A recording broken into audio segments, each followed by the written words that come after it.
Hey guys, we're back this week with another weekly devotional.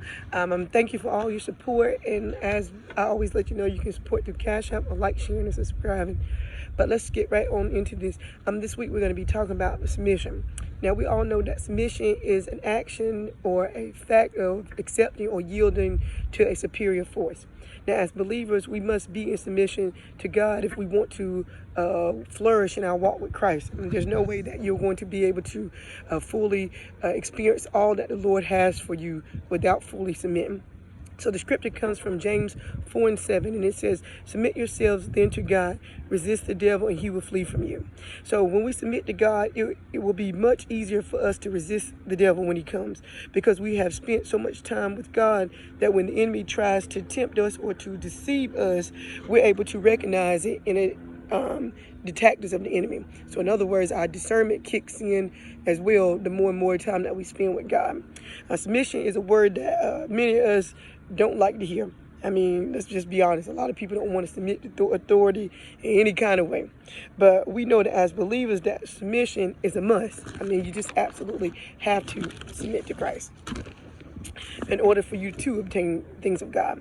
Now, there is no way that someone will be able to experience the fullness of God and everything that he has in store for us without submission.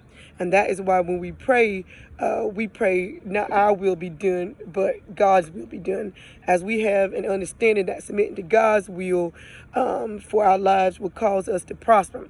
So Jesus also submitted to the Father's will. So if Jesus had to submit to God's will, don't you think we have to as well?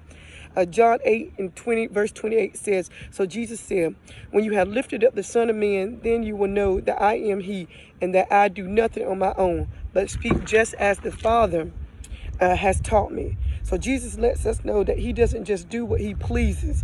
He only does what the Father has instructed him to do and whatever the Father has taught him. So we live in a time where a lot of people have an issue submitting to authority. But the fact of the matter is, to have a fruitful life and a blessed life for Christ, you got to submit to authority just as Jesus did. So if Jesus has to submit to authority, so do you.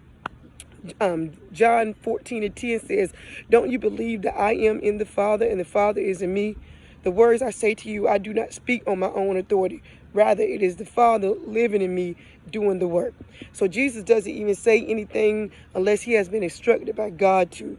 That is total submission, as we know that we all have the ability to not be able to keep a watch over our mouths. So as we go through our week this week, may we submit to God in everything we do, even down to speaking. May we seek God for his absolute will for our lives. And may we seek God also to help us to be in total submission. May we do everything we can to surrender our wills to God, as the Lord will help you.